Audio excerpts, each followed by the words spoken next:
أعوذ بالله من الشيطان الرجيم.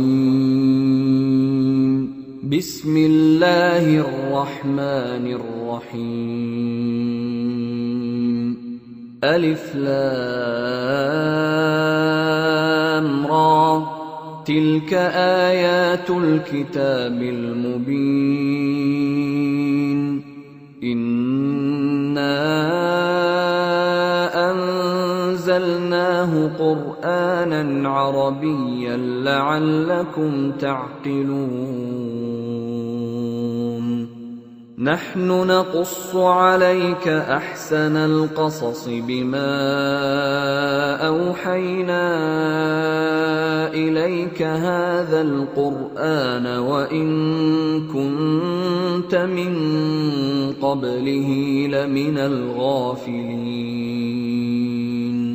إذ قال يوسف لأبيه يا أبت إني رأيت 11 كوكبا والشمس والقمر رأيتهم لي ساجدين.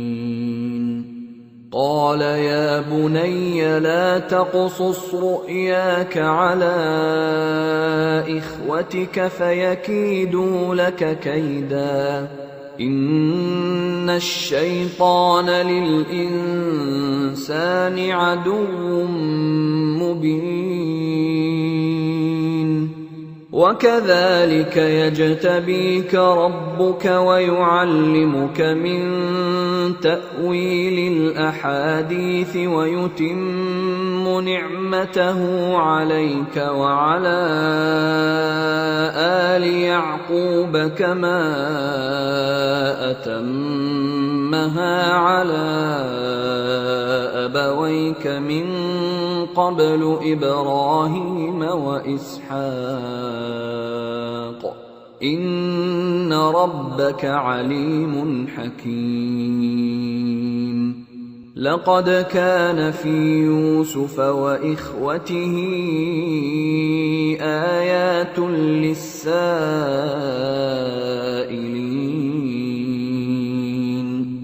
إذ قالوا ليوسف وأخوه أحب إلى أبينا منا ونحن عصبة إن أبانا لفي ضلال مبين. اقتلوا يوسف أو اطرحوه أرضا يخل لكم وجه أبيكم وتكونوا من بعده قوما صالحين. قال قائل منهم لا تقتلوا يوسف وألقوه في غيابة الجب يلتقطه بعض السيارة إن كنتم فاعلين. قالوا يا أبانا ما لك لا تأمنا على يوسف وإنا له لناصحون. أرسله معنا غدا يرتع ويلعب وإنا له لحافظون. قال إني ليحزنني أن تذهبوا به وأخاف أن يأكله الذئب وأنتم عنه غافلون. قالوا لئن أكله الذئب ونحن عصبة إنا إذا لخاسرون. فلما ذهبوا به وأجمعوا أن يجعلوه في غيابة الجب وأوحينا إليه لتنبئنهم بأمرهم هذا وهم لا يشعرون وجاءوا أباهم عشاء يبكون قالوا يا أبانا إنا ذهبنا نستبق وتركنا يوسف عند متاعنا فأكله الذئب وما أنت بمؤمن لنا ولو كنا صادقين وجاءوا على قميصه بدم كذب قال بل سولت لكم أنفسكم أمرا فصبر جميل والله المستعان على ما تصفون. وجاءت سيارة فأرسلوا واردهم فأدلى دلوه قال يا بشرى هذا غلام وأسروه بضاعة والله عليم بما يعملون. وشروه بثمن بخس دراهم معدودة وكانوا فيه من الزاهدين. وقال الذي اشتراه من مصر لامرأته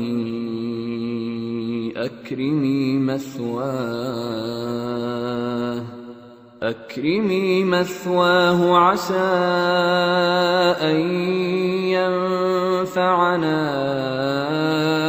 أو نتخذه ولدا وكذلك مكنا ليوسف في الأرض ولنعلمه من تأويل الأحاديث والله غالب على أمره ولكن أكثر الناس لا يعلمون. ولما بلغ أشده آتيناه حكما وعلما وكذلك نجزي المحسنين. وراودته التي هو في بيتها عن نفسه وغلقت الأبواب وقالت هيت لك قال معاذ الله إنه ربي أحسن مثواي إنه لا يفلح الظالمون. ولقد همت به وهم بها لولا أن رأى برهان ربه كذلك لنصرف عنه السوء والفحشاء إنه من عبادنا المخلصين. واستبق الباب وقدت قميصه من دبر وألف يا سيدها لدى الباب قالت ما جزاء من أراد بأهلك سوءا إلا أن يسجن أو عذاب أليم. قال هي راودتني عن نفسي وشهد شاهد من أهلها إن كان قميصه قد من قبل فصدقت وهو من الكاذبين وإن كان قميصه قد من دبر فكذبت وهو من الصادقين. فلما رأى قميصه قد من دبر قال إنه من كيدكن إن كيدكن عظيم. يوسف أعرض عن هذا واستغفري لذنبك إنك كنت من الخاطئين. وقال نسوة في المدينة امرأة العزيز تراود فتاها عن نفسه قد شغفها حبا إنا لنراها في ضلال مبين. فلما سمعت بمكرهن أرسلت إليهن وأعتدت لهن متكأ وآتت كل واحدة منهن سكينا وقالت اخرج عليهن. فلما رأينه أكبرنه وقطعن أيديهن وقلن حاش لله ما هذا بشرا إن هذا إلا ملك كريم. قالت فذلكن الذي لمتنني فيه ولقد راودته عن نفسه فاستعصم ولئن لم يفعل ما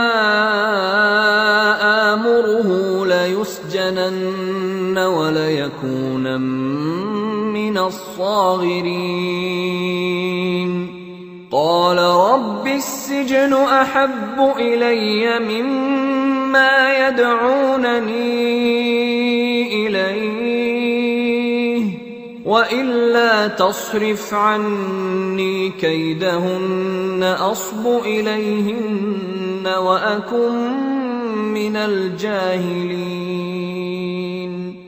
فاستجاب له ربه فصرف عنه كيدهن إنه هو السميع العليم.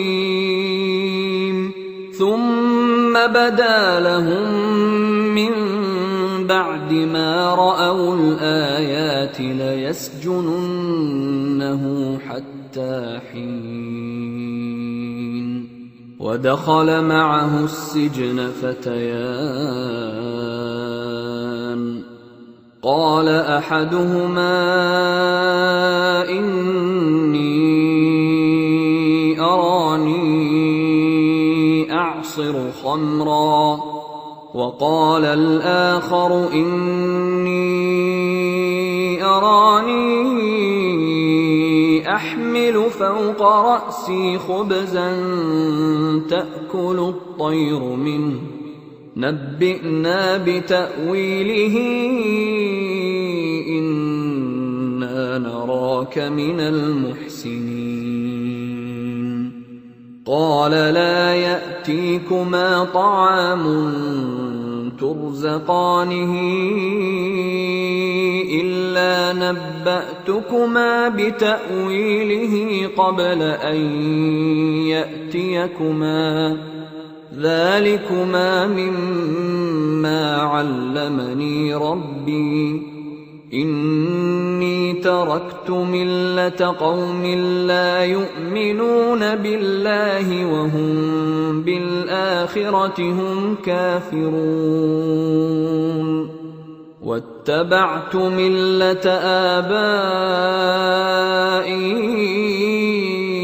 إبراهيم وإسحاق ويعقوب ما كان لنا أن نشرك بالله من شيء ذلك من فضل الله علينا وعلى الناس ولكن أكثر الناس لا يشكرون يا صاحبي السجن أأرباب متفرقون خير أم الله الواحد القهار ما تعبدون من دونه إلا أسماء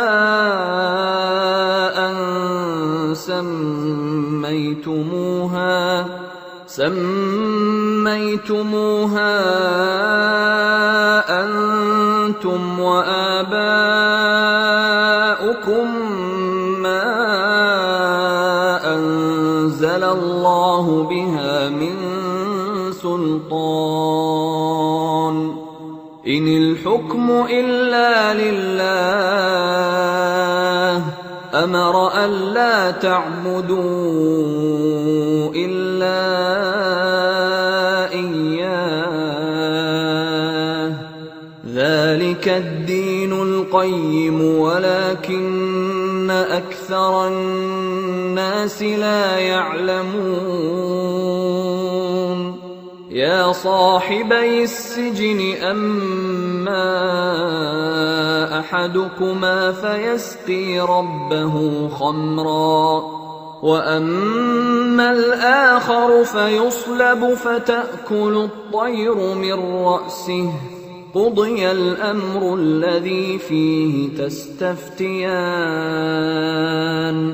وقال للذي ظن أنه ناج منهما اذكرني عند ربك فأنساه الشيطان ذكر ربه فلبث في السجن 10 سنين وقال الملك إني أرى 7 بقرات سمان يأكلهن 7 عجاف و7 سنبلات خضر وأخر يابسات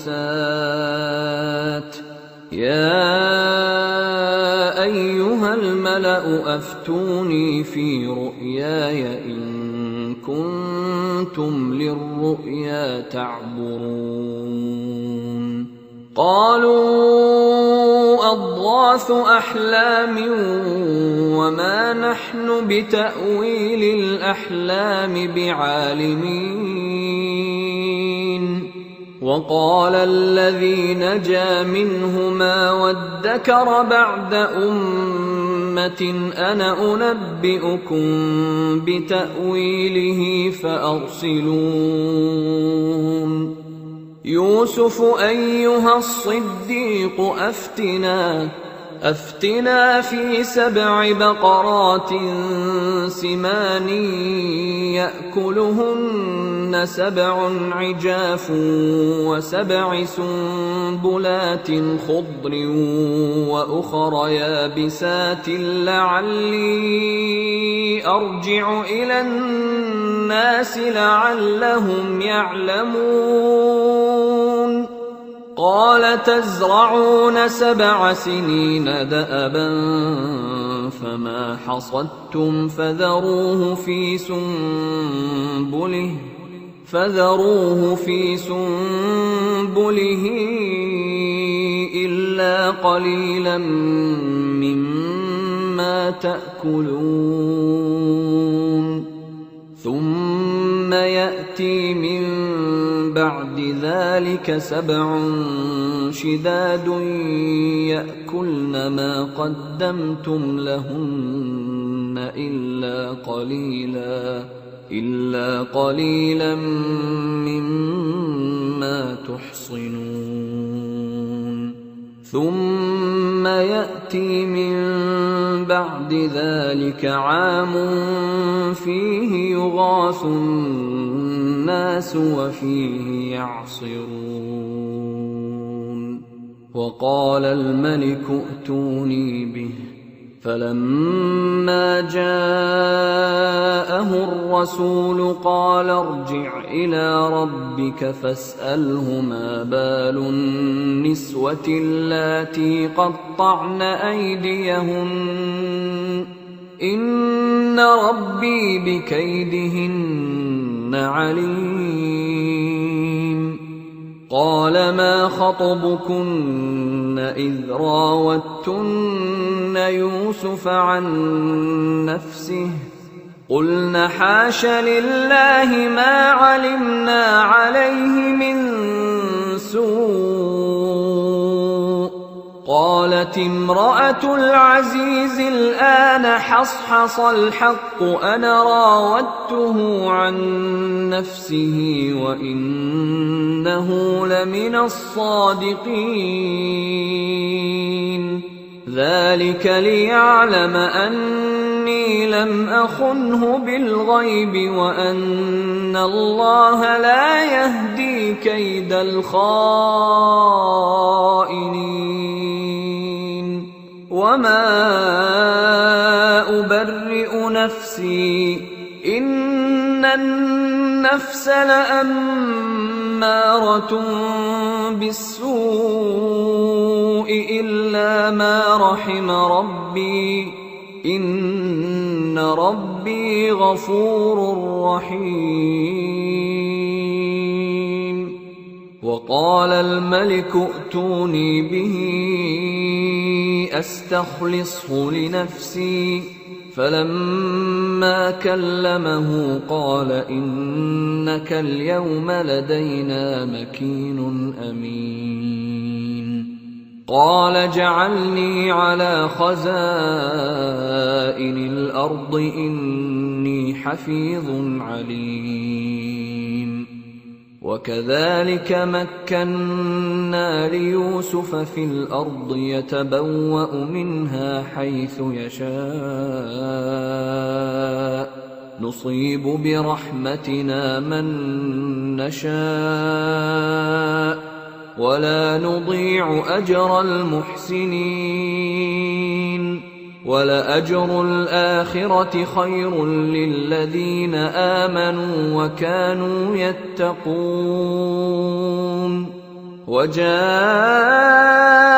إخوة يوسف فدخلوا عليه فعرفهم وهم له منكرون. ولما جهزهم بجهازهم قال ائتوني بأخ لكم من أبيكم ألا ترون أني أوفي الكيل وأنا خير المنزلين. فإن لم تأتوني به فلا كيل لكم عندي ولا تقربون. قالوا سنراود عنه أباه وإنا لفاعلون. وقال لفتيانه جعلوا بضاعتهم في رحالهم لعلهم يعرفونها إذا انقلبوا إلى أهلهم لعلهم يرجعون. فلما رجعوا إلى أبيهم قالوا يا أبانا منع منا الكيل فأرسل معنا أخانا نكتل وإنا له لحافظون. قال هل آمنكم عليه إلا كما أمنتكم على أخيه من قبل فالله خير حافظا وهو أرحم الراحمين. ولما فتحوا متاعهم وجدوا بضاعتهم ردت إليهم قالوا يا أبانا ما نبغي هذه بضاعتنا ردت إلينا ونمير أهلنا ونحفظ أخانا ونزداد كيل بعير ذلك كيل يسير. قال لن أرسله معكم حتى تؤتون موثقا من الله لتأتونني به إلا أن يحاط بكم. فلما آتوه موثقهم قال الله على ما نقول وكيل.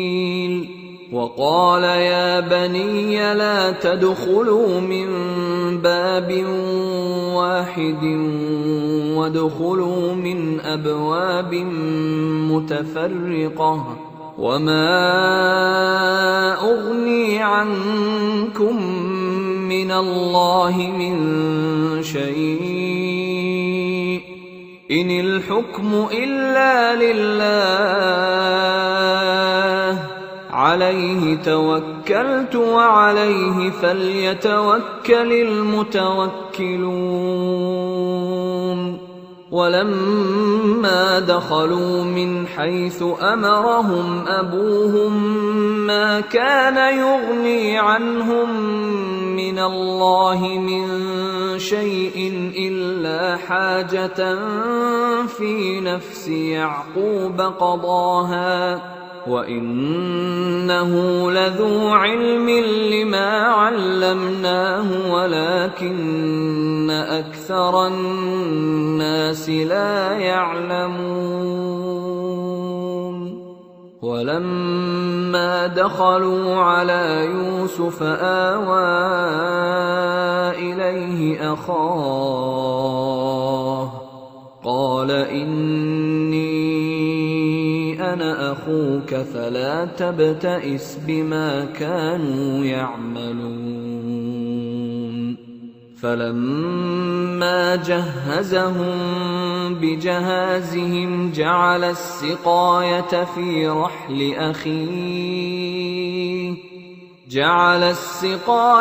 في رحل أخيه ثم أذن مؤذن أيتها العير إنكم لسارقون.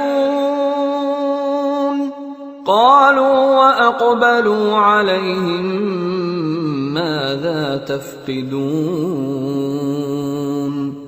قالوا نفقد صواع الملك ولمن جاء به حمل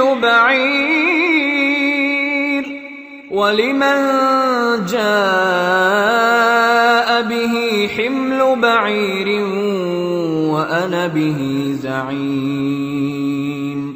قالوا تالله لقد علمتم ما جئنا لنفسد في الأرض وما كنا سارقين. قالوا فما جزاؤه إن كنتم كاذبين؟ قالوا جزاؤه من وجد في رحله فهو جزاؤه كذلك نجزي الظالمين. فبدأ بأوعيتهم قبل وعاء أخيه ثم استخرجها من وعاء أخيه كذلك كدنا ليوسف ما كان ليأخذ أخاه في دين الملك إلا أن يشاء الله نرفع درجات من نشاء وفوق كل ذي علم عليم. قالوا إن يسرق فقد سرق أخ له من قبل فأسرها يوسف في نفسه ولم يبدها لهم، قال أنتم شر مكانا والله أعلم بما تصفون. قالوا يا أيها العزيز إن له أبا شيخا كبيرا فخذ أحدنا مكانه إنا نراك من المحسنين. قال معاذ الله أن نأخذ إلا من وجدنا متاعنا عنده إنا إذا لظالمون. فلما استيئسوا منه خلصوا نجيا قال كبيرهم ألم تعلموا أن أباكم قد أخذ عليكم موثقا من الله ومن قبل ما فرطتم في يوسف فلن أبرح الأرض حتى يأذن لي أبي أو يحكم الله لي وهو خير الحاكمين. ارجعوا إلى أبيكم فقولوا يا أبانا إن ابنك سرق وما شهدنا إلا بما علمنا وما كنا للغيب حافظين. واسأل القرية التي كنا فيها والعير التي أقبلنا فيها وإنا لصادقون. قال بل سولت لكم أنفسكم أمرا فصبر جميل عسى الله أن يأتيني بهم جميعا إنه هو العليم الحكيم. وتولى عنهم وقال يا أسفا على يوسف وابيضت عيناه من الحزن فهو كظيم. قالوا تالله تفتأ تذكر يوسف حتى تكون حرضا أو تكون من الهالكين. قال إنما أشكو بثي وحزني إلى الله وأعلم من الله ما لا تعلمون. يا بني يذهبوا فتحسسوا من يوسف وأخيه ولا تيأسوا من روح الله إنه لا ييأس من روح الله إلا القوم الكافرون. فلما دخلوا عليه قالوا يا أيها العزيز مسنا وأهلنا الضر وجئنا ببضاعة مزجاة فأوف لنا الكيل وتصدق علينا إن الله يجزي المتصدقين. قال هل علمتم ما فعلتم بيوسف وأخيه إذ أنتم جاهلون؟ قالوا أئنك لأنت يوسف؟ قال أنا يوسف وهذا أخي قد من الله علينا إنه من يتق ويصبر فإن الله لا يضيع أجر المحسنين. قالوا تالله لقد آثرك الله علينا وإن كنا لخاطئين. قال لا تثريب عليكم اليوم يغفر الله لكم وهو أرحم الراحمين. اذهبوا بقميصي هذا فألقوه على وجه أبي يأت بصيرا وأتوني بأهلكم أجمعين. ولما فصلت العير قال أبوهم إني لأجد ريح يوسف لولا أن تفندون. قالوا تالله إنك لفي ضلالك القديم. فلما أن جاء البشير ألقاه على وجهه فارتد بصيرا. قال ألم أقل لكم إني أعلم من الله ما لا تعلمون. قالوا يا أبانا استغفر لنا ذنوبنا إنا كنا خاطئين. قال سوف أستغفر لكم ربي إنه هو الغفور الرحيم.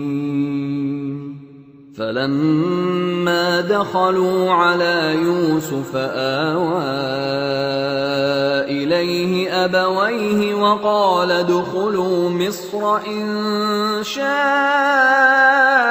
الله آمنين. ورفع أبويه على العرش وخروا له سجدا وقال يا أبت هذا تأويل رؤياي من قبل قد جعلها ربي حقا وقد أحسن بي إذ أخرجني من السجن وجاء بكم من البدو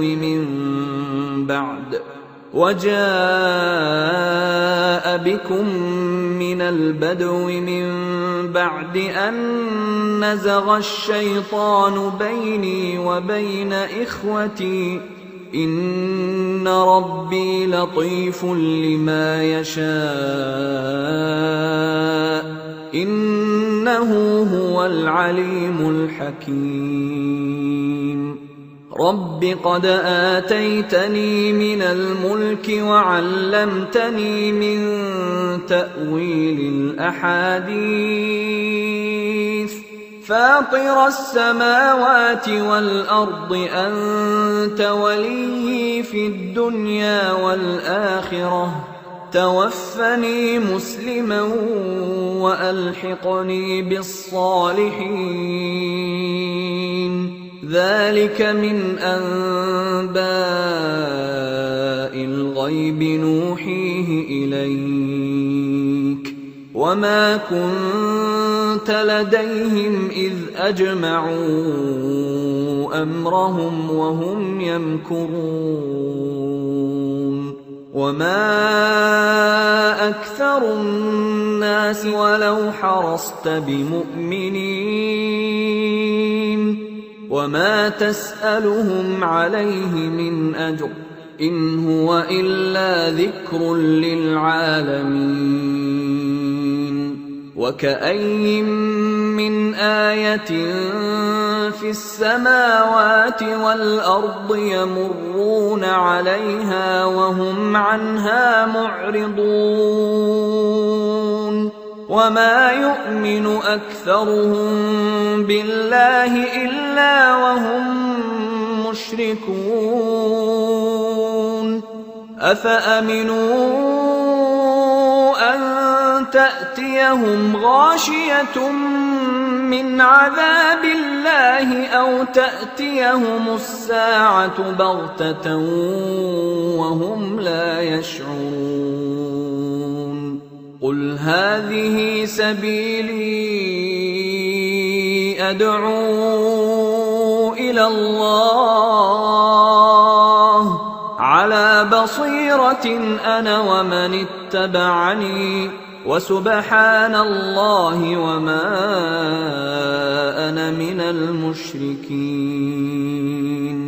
وما أرسلنا من قبلك إلا رجالا نوحي إليهم من أهل القرى أفلم يسيروا في الأرض فينظروا كيف كان عاقبة الذين من قبلهم ولدار الآخرة خير للذين اتقوا أفلا تعقلون حتى إذا استيأس الرسل وظنوا أنهم قد كذبوا جاءهم نصرنا فنجي من نشاء ولا يرد بأسنا عن القوم المجرمين لقد كان في قصصهم عبرة لأولي الألباب ما كان حديثا يفترى ولكن تصديق الذي بين يديه وتفصيل كل شيء وهدى ورحمة لقوم يؤمنون